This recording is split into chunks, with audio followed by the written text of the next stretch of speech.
partager au monde les nouvelles du continent africain en mode... Eh ouais, tous ces cerveaux, ces expériences, ces compétences, ces vies réunies au service de la transmission, au service de l'information, au service de la juste narration. Une plateforme digitale 100% numérique qui crée et relaie des infos pour... Grâce à l'actu culturelle, sociétale, entrepreneuriale, sportive ou médicale. Bref, une multitude de sujets abordés. Ah ça oui, la liste est longue. La Teranga à portée de main pour les Ivoiriens ou les Parisiens. Le pays de Toumaï, accessible de Londres à Dubaï. L'actu des lions indomptables pour les Burkinabés et les Guyanais. Vous l'aurez compris, leurs mots d'ordre sont « par nous ». Pour tous, par la terre-mère, pour la terre entière, par la jeunesse, pour toutes les générations et toutes les nations. Alors, mes frères, mes sœurs, vous êtes tous invités. Ah bien évidemment,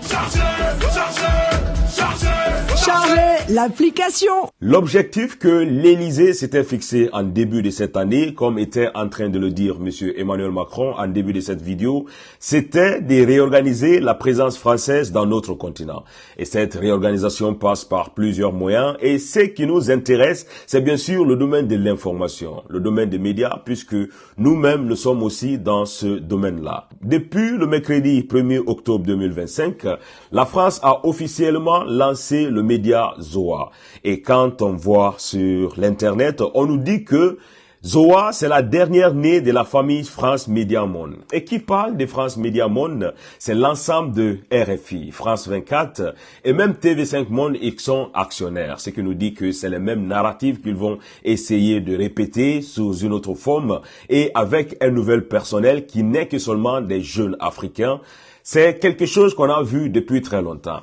Mais nous sommes derrière notre média panafricain qui a été créé par monsieur Ibrahima Maïga.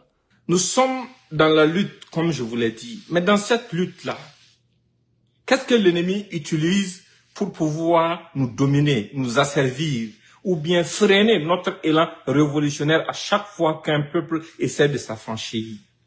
Premièrement, la communication. Ils utilisent la communication à travers des fausses radios et télévisions qu'ils ont eu à créer, qu'ils ont organisées, dans le but de nous dominer, dans le but de nous imposer leurs narratifs. Et chez nous, les gens ont essayé de créer des télévisions privées, des radios privées, mais ça s'est cantonné au niveau local dans la plupart des cas.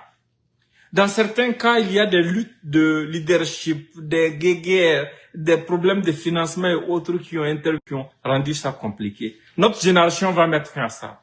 Durant ces jours-ci, j'ai fait créer un média international comme vous me l'avez demandé. Nous avons créé Nouvelle Afrique. Nouvelle avec S à la fin, pour dire les nouvelles de l'Afrique. Nouvelle Afrique. Donc, après ce direct, je vais vous balancer un écrit avec les détails qui vont mener vers le site web. Et je vous explique la démarche.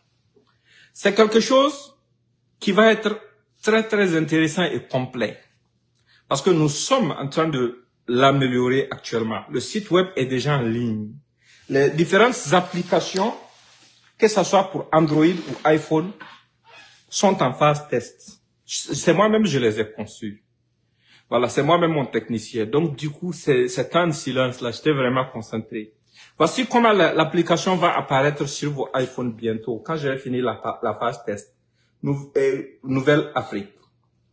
Voilà. Voici comment l'application va se présenter un peu. Et il y aurait la section podcast pour pouvoir faire des émissions radio en direct.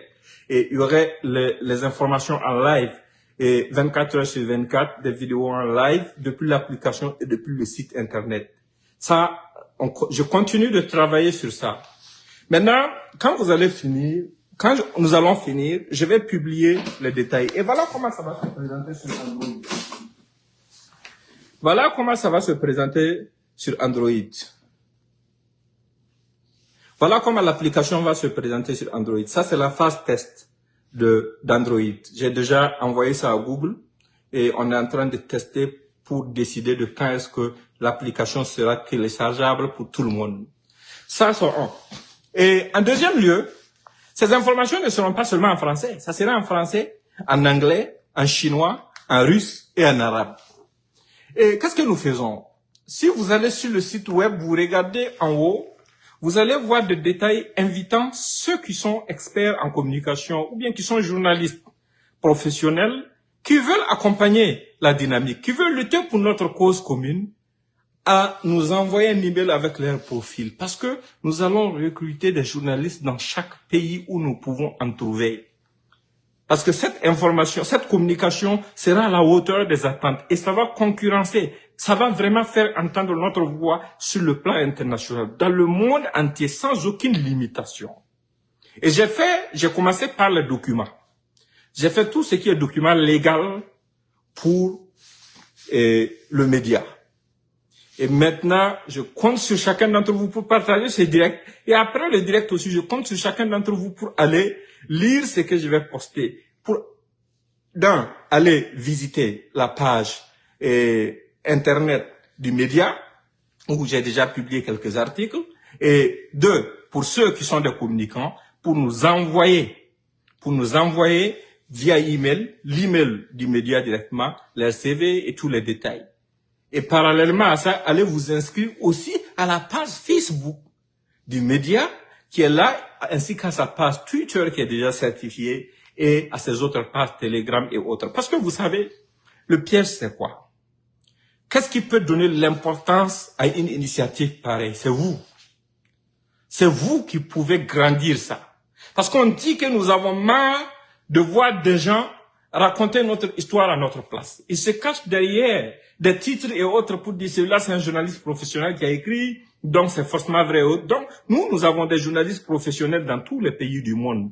Et nous avons des journalistes professionnels dans tous les pays d'Afrique, que ce soit des anglophones, des arabophones, des francophones, qui sont aussi pour la dynamique. Mais depuis longtemps, on n'a jamais pris une initiative pour pouvoir amener les gens à contribuer autant qu'ils peuvent, pour faire valoir, en faisant valoir leurs compétences pour le succès de la mission commune. Il y a plein de volontaires. Vous allez vous demander ça, c'est financé comment? On n'a pas de milliards. Sur le site, on va mettre l'option pour que n'importe quelle personne qui veut contribue quand il peut, comme il peut, pour qu'on puisse continuer. Et il y a aussi des informaticiens.